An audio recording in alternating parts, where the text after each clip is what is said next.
The first chapter that we are going to revise today, as per our boards, is deep water. On the right side, if you see, I have written the theme personal account and deep fear.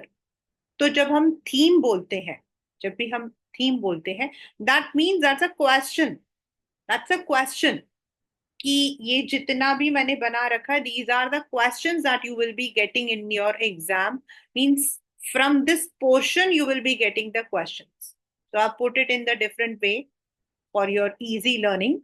Personal account means this is his personal experience that he had.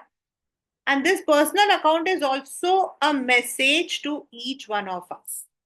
है तो वो personal account, ये उनका अपना experience है, लेकिन उस personal account से उन्होंने एक मैसेज हम सबको दिया है. और as you can see on the top it is written, all we have to fear is the fear itself.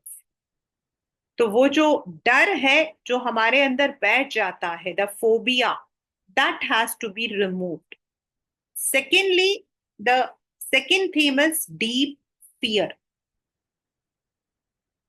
Very correlated. Anything which is in depth needs time. Anything which is instilled in our heart needs lots of perseverance. तो मैंने क्या क्या word use किए हैं? Time, perseverance. ये आपके जो है, these are the theme based और मैसेज बेस्ड. तो the chapter begins with his personal experience कि जब वो छोटे से थे तो he had an aversion to water. ये मैंने words लिखे हैं तो you can correlate it with the questions. Aversion means he avoided the water. There were two things. One is कि when he was very small, तो while strolling around near the beach, sometimes he would be overpowered by the waves. जो समुद्र के जो मतलब कि उसमें जब वो सर्फ करता था, and that created a fear in him. वो बचपन का फियर था, वो normally that fear goes away, लेकिन उस फियर को एड ऑन किया था एक मिस एडवेंचर में. तो उसको जो है वो अवॉइड ही करता था कि he should not go near the. Secondly, his mother had also warned him many a times कि जहां वो लोग रहते हैं, the Yakima River, which is very treacherous. Treacherous मतलब धोखा, deceptive. Means there have been number of incidents of drowning. तो हर वक्त उसके दिमाग में जो है ये बात थी, और वो एक छोटा सा बच्चा था तो थोड़ा डर भी था. And to overcome this drowning, जो वहां पर इंसिडेंट्स है उनको सामना करने के लिए उसकी जो मदर थी, he had got him admitted in YMCA pool. और YMCA का जो फुल फॉर्म है वो है यंग मेन क्रिश्चियन एसोसिएशन. एक बार आता है एमसीक्यूज में, जब ये एमसीक्यू वाला शुरू हुआ था ना, उस वक्त आया था the full name of YMCA. This is basically, तो when he was there in the very beginning, मतलब जब वो स्टार्टिंग में था, तो first of all he had that fear, लेकिन with all the safety equipment like the tube and wings, he was able to slowly learn. वो learn करना सीख गया था.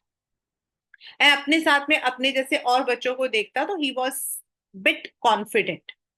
एंड अभी उसका कॉन्फिडेंस बढ़ ही रहा था that a miss adventure took place. जो अब आपका थर्ड क्वेश्चन है वो है, what was the miss adventure that William Douglas speak about. और इसी में आपका, इसी मतलब इससे रिलेटेड आपका जो नेक्स्ट क्वेश्चन है वो है, he experience series of emotions and what was a plan he had made to come out. तीन आपके सिंपल डायरेक्ट क्वेश्चन आते हैं इसमें. He was just waiting for his fellow mates to come, and he was sitting with his legs down in the pool. Suddenly, a man, a boy about 18 years, a very physically built, came and he just made fun of him. उसने इसका मजाक उड़ाया. क्यों? क्योंकि वो था बहुत ही physically बहुत मैस्कुलिन फिगर था, और ये बच्चा जो था ये बहुत ही पतला दुबला सा था.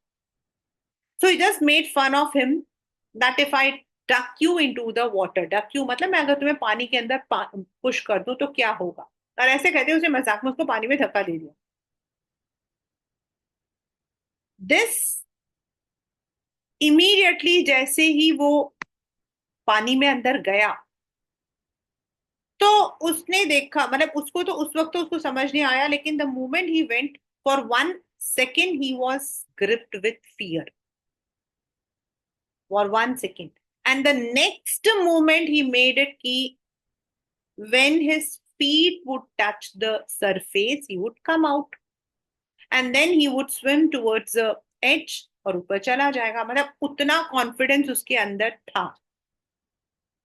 But he had been pushed in the sitting position. तो वो धीरे धीरे सरकते हुए from the shallow to the depth वो जा रहा था.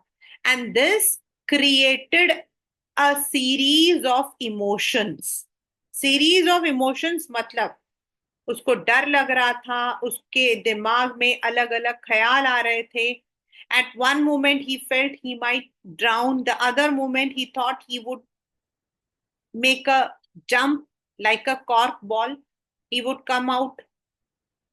And he was trying to call, he was feeling helpless. All the area he was only finding the water, चारों तरफ उसको सिर्फ पानी दिखाई दे रहा था. And during this course suddenly he realized कि उसकी जो पूरी बॉडी है, because of water, cold water, it was paralyzed.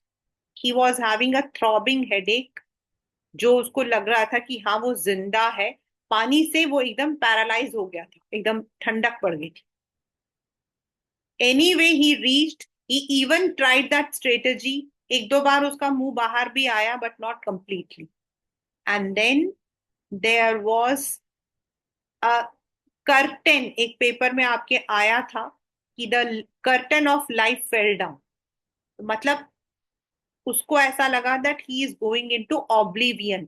Oblivion का मतलब होता है, वैसे ऑब्लिवियस का मतलब होता है नथिंग, ऑब्लिवियस का मतलब होता है नथिंग.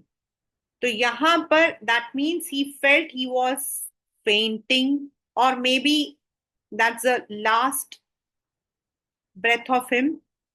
और उसको ऐसा लगा कि he was becoming bit light, lighter हो चुका है वो. उसकी बॉडी जो है that was floating, it looked as if his body was floating. And he lost the consciousness. The curtain of life मतलब वो जो लिखा हुआ है वो इसी को कहा जाता है. इसमें ये वाला क्वेश्चन आरटीसी में आया था. Magically he opened his eyes and he saw that he was saved by one of the instructors. And वो जो instructor है, he was also scolding that boy जिसने इसको उठा के फेंक दिया था. उसको वो डांट भी रहा था, और वो बच्चा कह रहा था कि I was just making fun of him.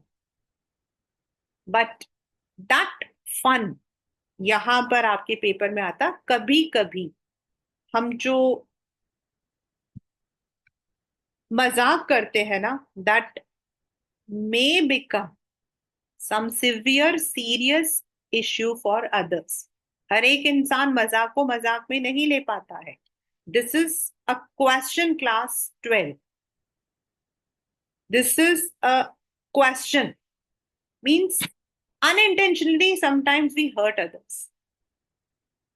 There might not be an intention behind that, लेकिन how it affected others make a larger sense. This incident later on, उस दिन तो he was not able to sleep, he was not able to eat food, and even for 3-4 days he was completely fear stricken. But जैसे जैसे वो grow हो रहा था, बड़ा होता जा रहा था, ये फियर उसके अंदर उतना डीप जा रहा. That is why the chapters name is deep water. The Growth did not stop him from fearing, but it instilled more fear in him. अब उसको जो है पानी को देखकर भी डर लगता था, even for the simple smaller activities जो वहां लोग करते थे, which was a very common action there, he was even scared of that. And soon he found that all those activities जो उसको अच्छी लगती थी, surfing, boating, fishing, even he was not able to do them. He was completely fear stricken.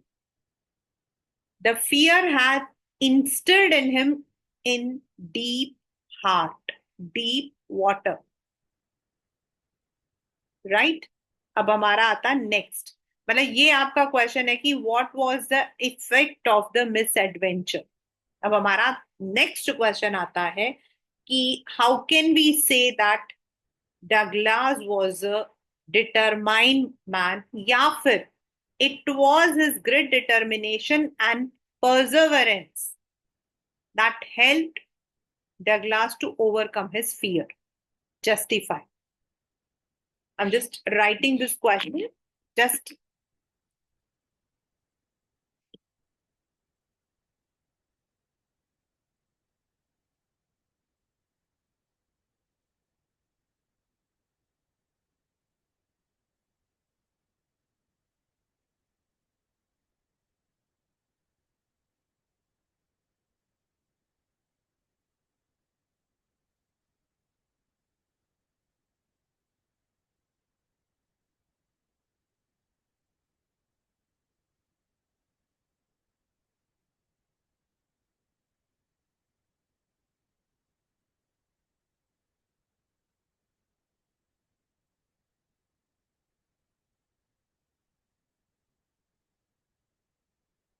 when he saw that he was not able to enjoy his life as he wanted, he determined to overcome his fear.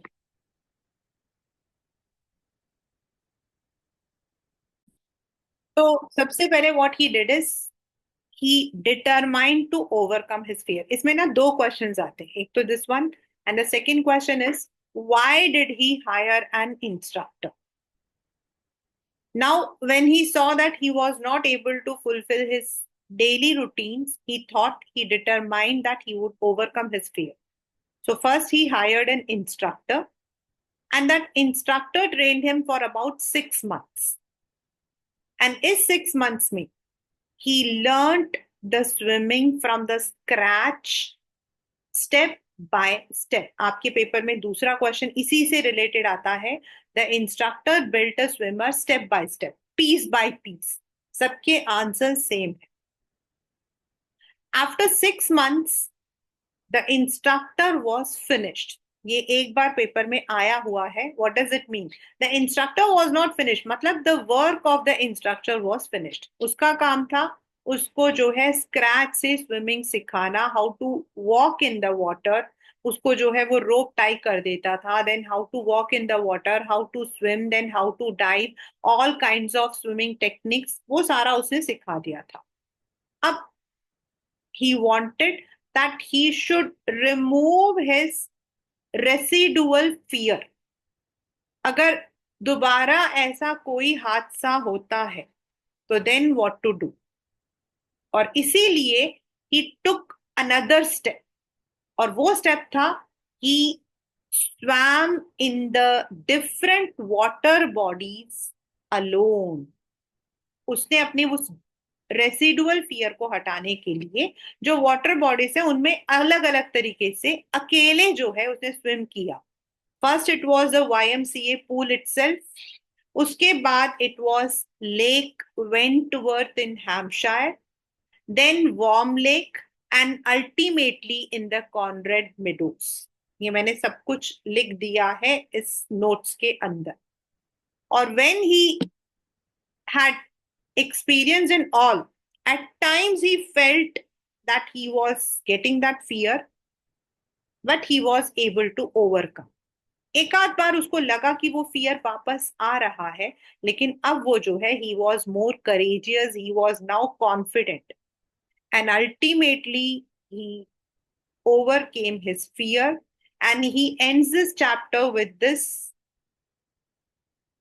quote of President Roosevelt, because ये जो Douglas थे, he was working with the ministry in with President Roosevelt only.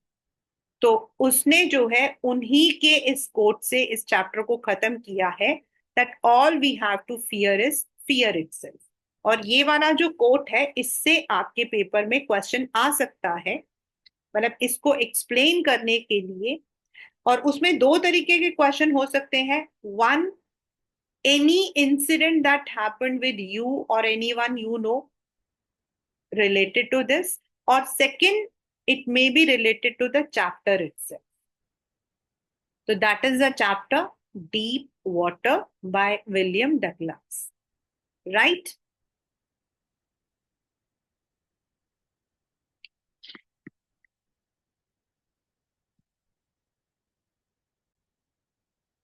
The second chapter which we are going to revise today is Rat Trap. As we have already done, और ऊपर मैंने लिखा भी हुआ है, that empathy wins. अभी आपको, आप लोगों को याद है या नहीं मुझे नहीं पता है। In 9th standard you had a similar chapter, and I was telling the story to them, उनको मैं बता रही थी 9th स्टैंडर्ड को।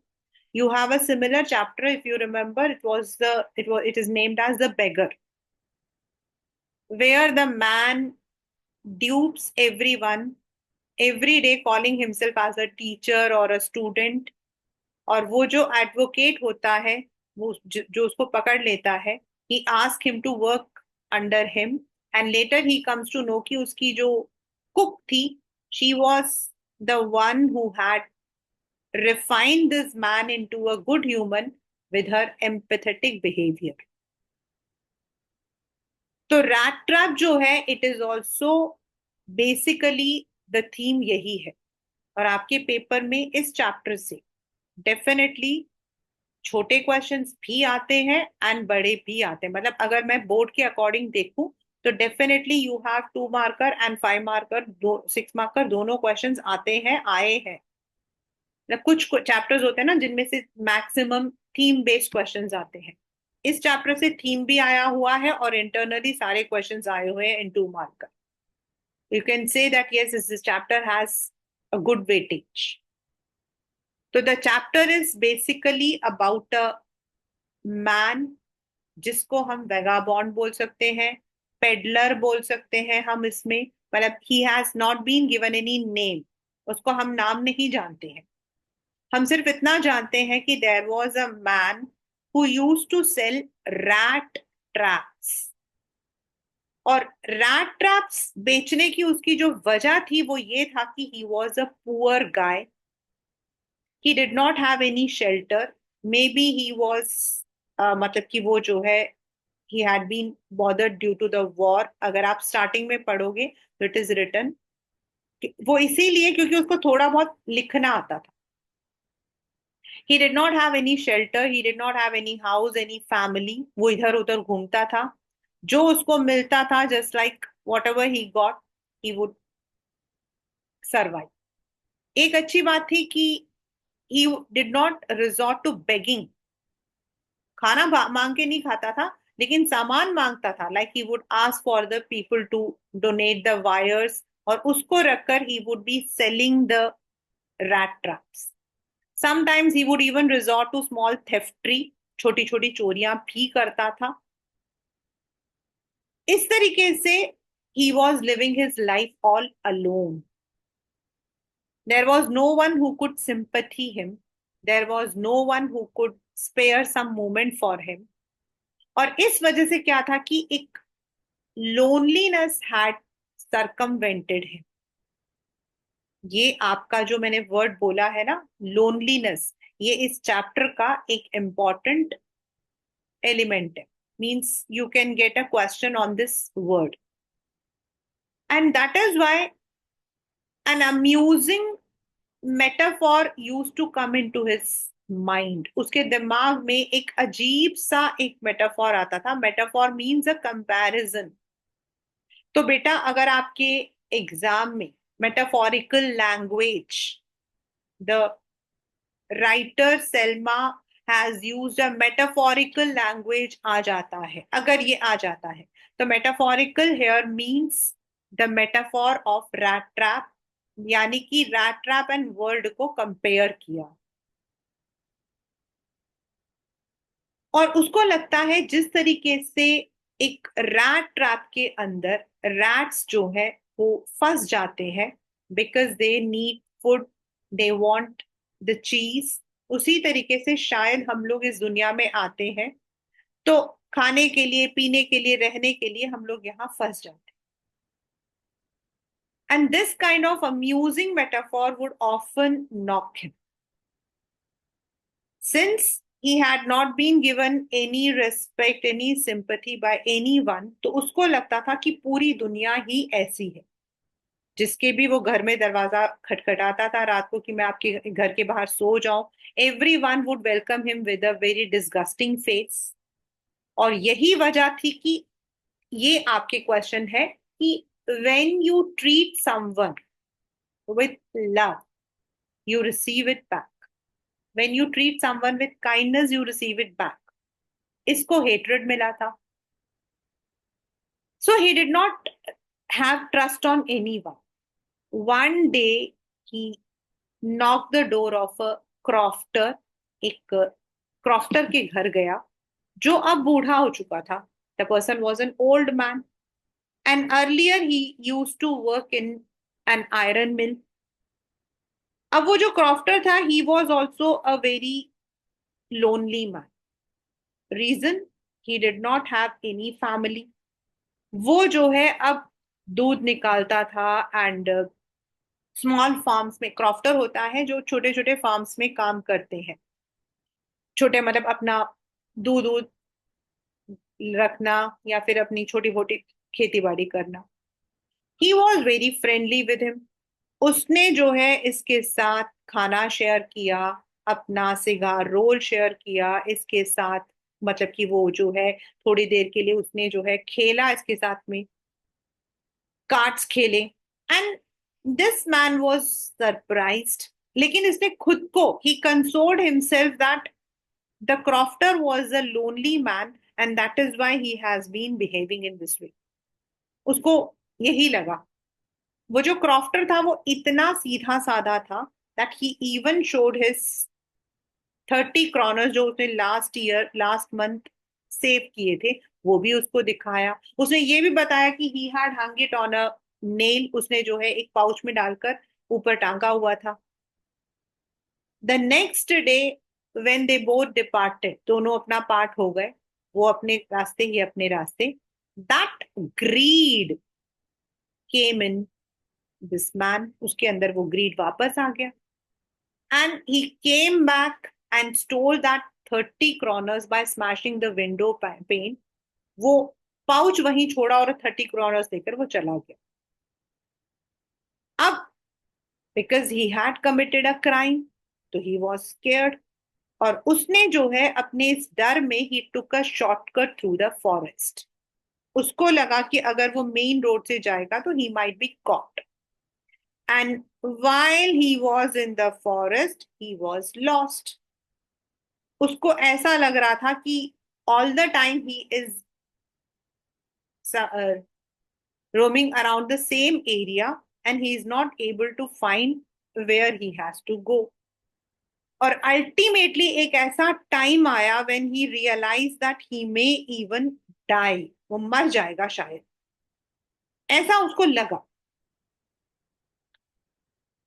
और ऐसा सोचते सोचते वो बैठ गया एक जगह पर, and that was a time when he heard some banging sound, and that was coming from a near by iron mill, जो वहां पर बहुत फेमस था उन दिनों में, जहां पर सर्दियों में बहुत ब्रिस्कली काम होता था, since iron requires much heat, तो बहुत सर्दियों में खूब काम होता था वहां। And there was a river also जहां से वो आयरन जो है they were sent to other places.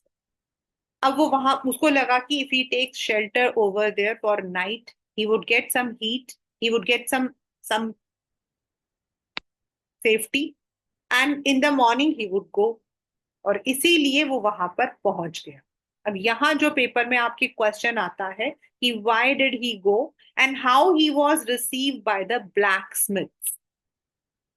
जो ब्लैकस्मिथ्स वहां पर थे दे वर केयरलेस।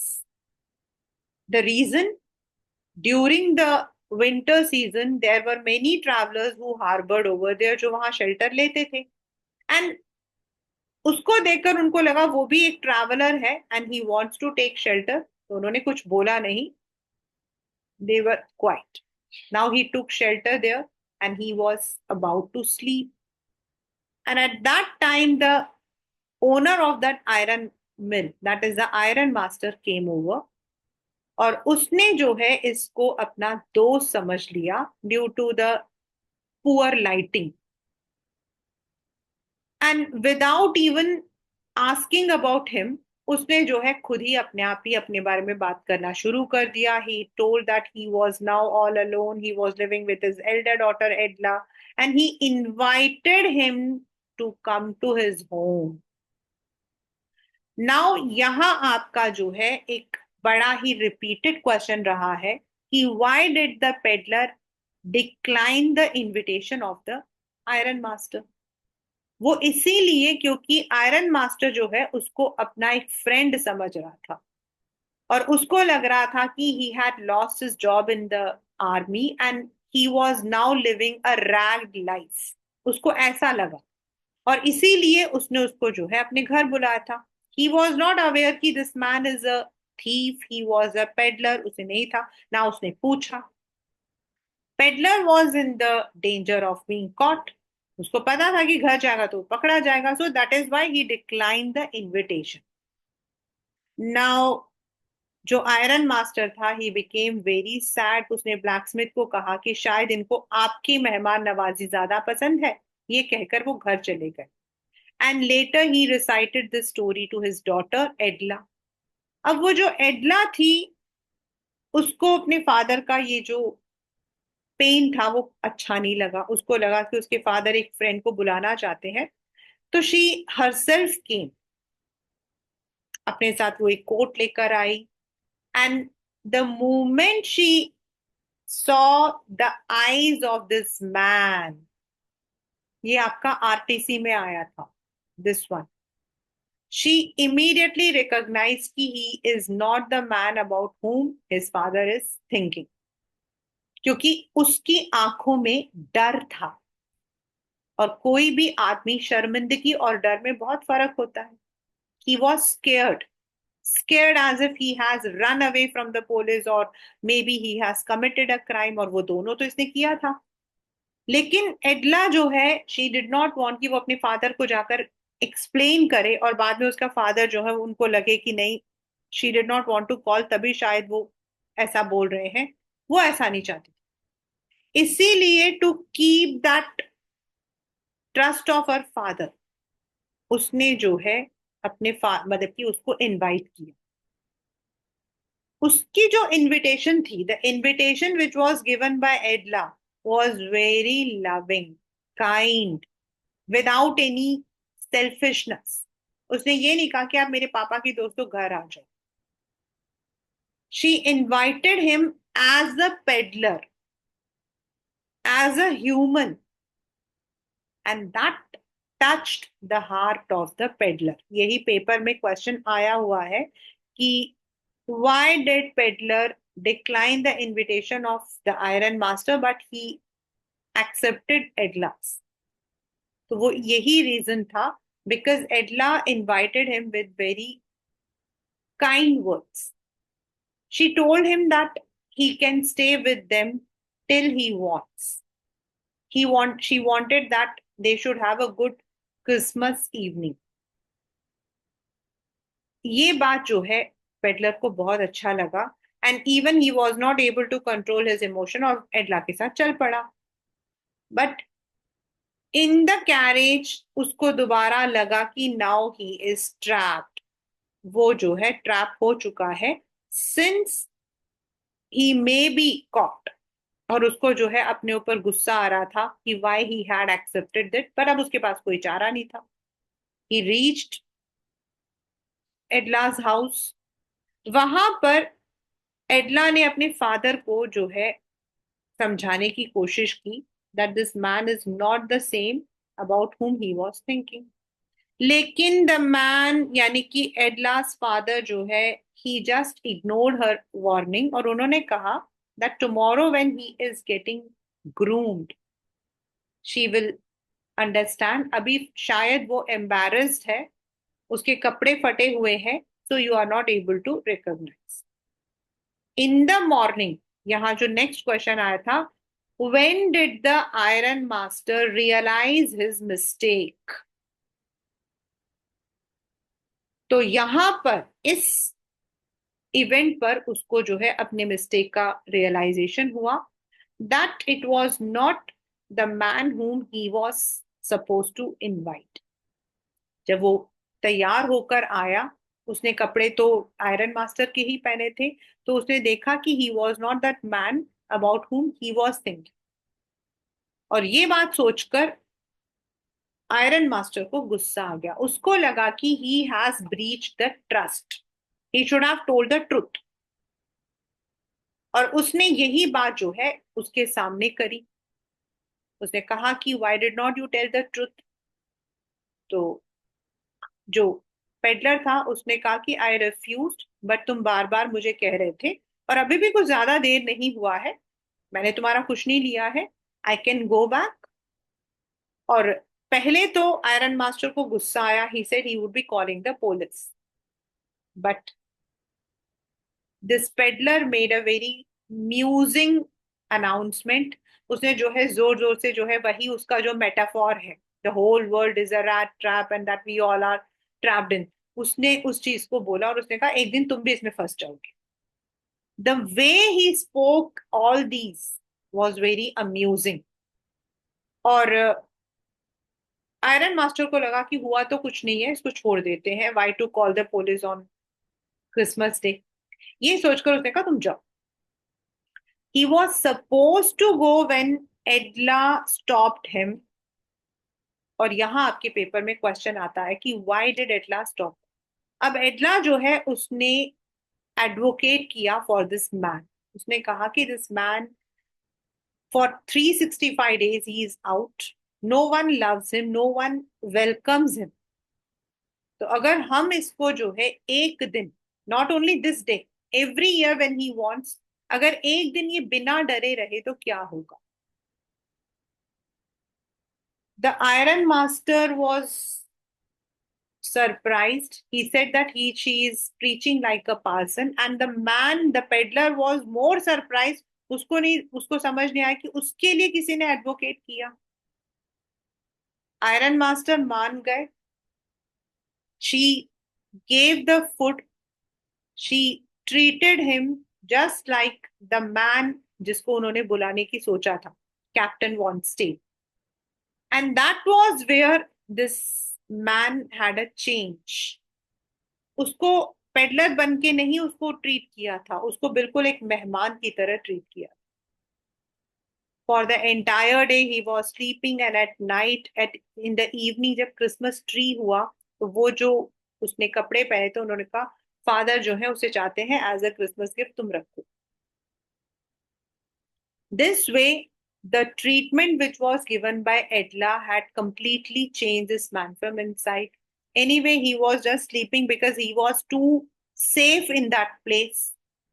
आपके पेपर में मतलब कि हो भी सकता है, जैसे हमारा टॉम वाला जो था इन द एनिमी चैप्टर, उसमें भी वो ऐसा ही होता है।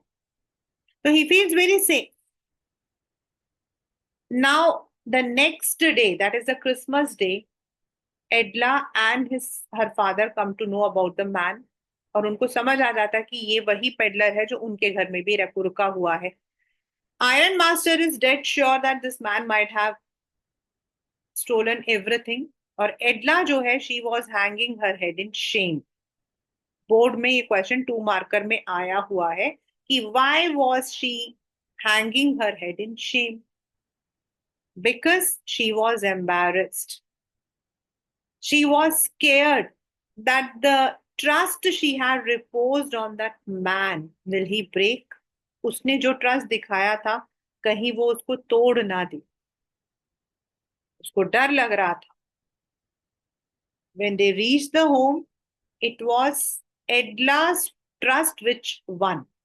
वो इंसान तो चला गया था, लेकिन ना उसने चोरी की थी, उल्टा वो जो 30 करोनर्स उसने पहले चुराए थे वो भी वापस करके चला गया. He even returned back that 30 kroner, and he gave a very shabby writing में उसने एक लेटर लिखा, thanks giving, thanking Edla that the trust she had imposed on him as captain वो उस चीज को रखेगा. And he requested Edla to return back that money to the man. यहाँ आपके पेपर में जो काफी रिपीटेड रहा है कि why did he sign himself as captain Von Stein? To assure Edla, वो assure करना चाहता था एडला को कि जो उसने उसको इज्जत दी थी, the dignity that he had given. Here captain is only a metaphor. Captain is not here any designation, it is a metaphor. वो जो उसने उसको कैप्टन का एक पदवी दिया था, तो डेजिग्नेशन दिया था, एक जो रेस्पेक्ट दिया था, he would always keep that. He would not resort back to his old ways. वो दोबारा पुराने टाइम की जैसे चोरी वोरी नहीं करेगा. जो उसने उसकी इज्जत की थी उस इज्जत को वो रखेगा.